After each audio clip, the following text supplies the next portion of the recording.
పార్వతీదేవి అడిగింది మహాభారతం అనుశాసనిక పర్వంలో, శుభ్రమైన కైలాసం ఉండగా, ఇంత ఐశ్వర్యం ఉండగా, చింతామణి గృహం ఉండగా శ్మశానంలో ఎందుకుంటున్నారని అడిగింది. అడిగితే ఆయన చెప్పాడు, పార్వతి బతికున్న నాళ్ళు అన్ని చోట్లకి వెడతారు, ఏమీ తోచట్లేదు, శ్మశానానికి వెళ్ళొద్దామని ఎవరు రారు పార్వతి.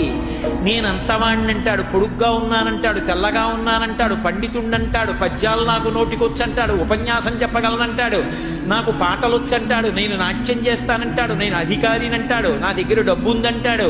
ఇన్ని ఉన్నాయనుకున్న వాడిలోంచి ఊపిరి బయటికి వెళ్ళిపోయిన తరువాత వాడిని తీసుకెళ్లి 4 కొత్త కర్రల మీద పడుకోబెట్టి చాప చుట్టి తాడు కట్టి పైన నూలుబట్ట కప్పి తీసుకొచ్చి అన్నీ తీసేసి కర్రల మీద పడుకోబెట్టి కాల్చేస్తుంటే జీవుడు లేచి నిలబడి పుర్రె పగిలిపోయిన తరువాత కన్న కొడుకు కూడా స్నానం చేసి వెళ్ళిపోతుంటే చీకటి పడిపోయాక, అయ్య బాబోయ్ చుట్టూ ఉగ్రభూతాలు, నా వాళ్ళన్న వాళ్ళు లేరు, వీళ్ళని నమ్ముకున్నాను, ఒక్కడు లేడని ఏడుస్తుంటే నేనున్నాను రా అని చెప్పడానికి నేను కూడా లేకపోతే చచ్చిన వాడు 1000 మాటలు చచ్చిపోతాడని అక్కడ ఉన్నాను పార్వతి, నా కర్మకాలక్కడ లేనన్నాడు.